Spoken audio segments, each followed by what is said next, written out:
Hamas terrorists have admitted they used civilians as human shields against Israeli forces in Gaza.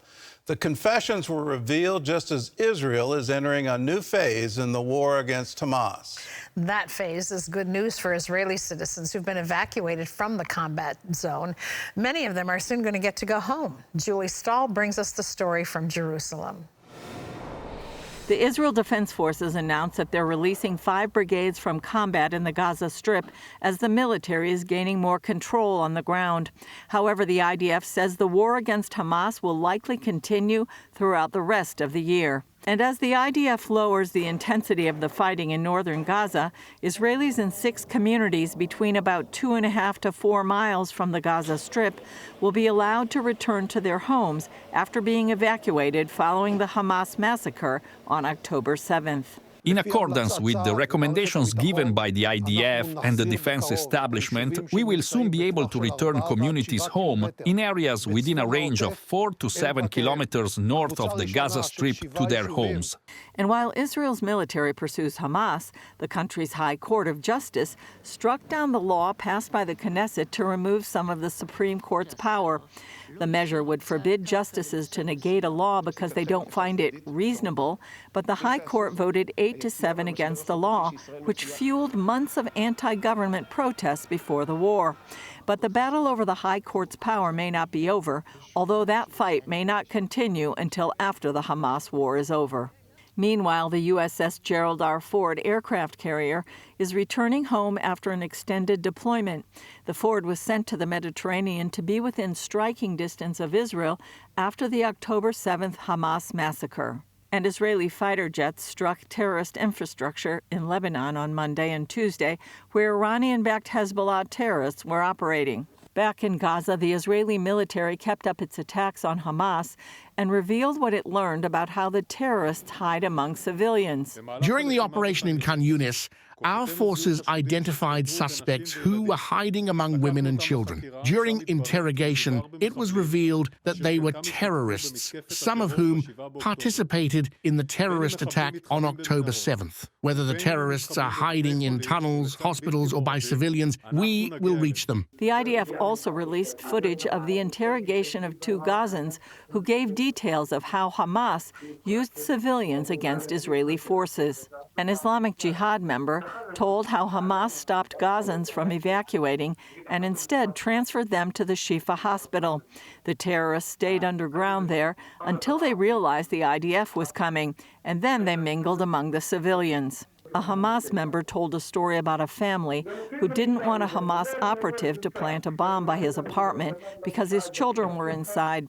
The terrorist told him he would put it between the father and his wife instead. And when the man kept arguing, the Hamas member shot him in the leg. Julie Stahl, CBN News, Jerusalem. Please remember that Hamas is the government of Gaza. Yes, they are a terrorist group. They've been identified as a terrorist group for years. But they're still the government. And when you have that kind of government that says we're going to hide behind civilians, we're going to put military installations in hospitals, in mosques, in churches, in public places, we're going to hide, use the civilians as shields. All of that is a war crime under international law. Let us please keep that in mind as Israel continues this horrible war. From the beginning of it, October 7th, I never thought I'd see anything like that in my lifetime, but here it is. Hamas has to go.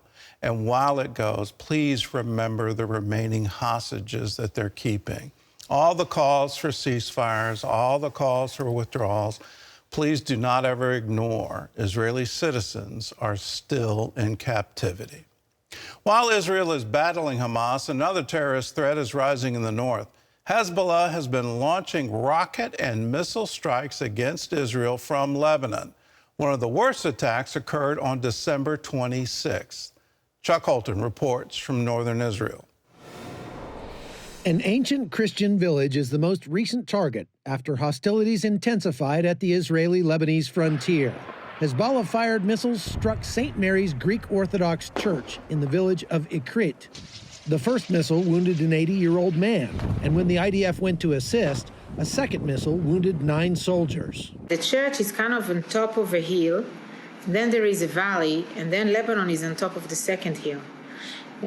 So you can see, if you stand there at the church, you can see the town in Lebanon from where these missiles were launched very, very clearly.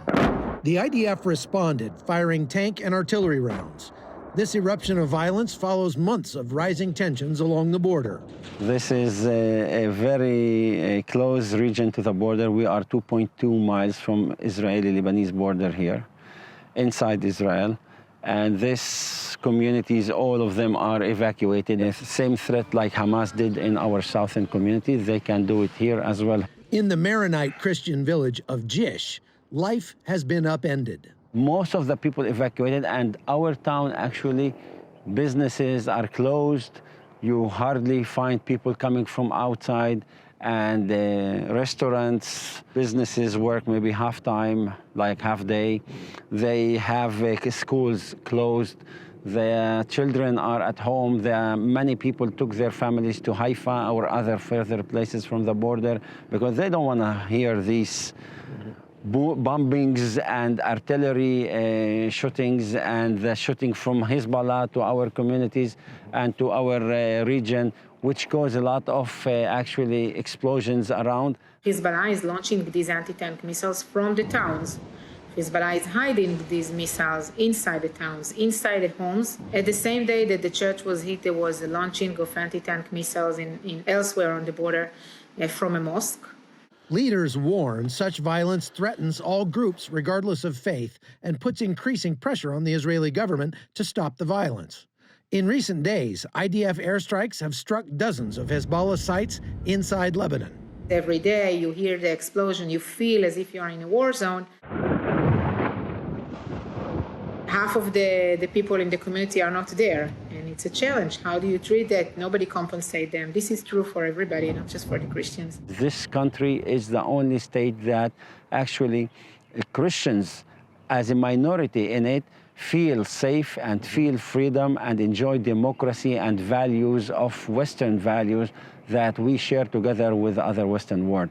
And if no state will exist here, Christians will not exist as well. So our obligation as a Christian community is to defend our home, our family, and Israel is our home. We need to defend it together with the Jews.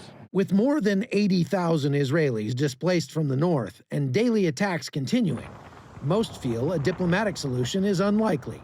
Any diplomatic solution will actually be fooling ourselves, or Hezbollah fooling us, or Hezbollah fooling all of the rest of the world. The previous diplomatic solution was not a solution. It didn't have a deadline, and there was no enforcement forced on the ground. I don't see anybody's doing that except for the IDF. I don't know whether it's ground incursion or not, but I think that a military operation is needed, and we are totally aware of the risks here, okay? We are aware of the price. From northern Israel, I'm Chuck Holton for CBN News. I hope the whole world listens to the testimony of that Maronite Christian. Here is a Christian community that has been living in that land. I shouldn't say occupying. They've been living there. It's their land. It's their town. Since 402 AD, that's when the Maronites came from Syria and decided we needed to convert. They needed to convert people in Lebanon and northern Israel. Now, here's someone who has they've been in part of a community for 1,600 years in Israel. And they say our best hope for the future is the modern state of Israel. The facts are quite clear. Israel is the only country in the Middle East where the Christian population is thriving, and not just thriving, increasing.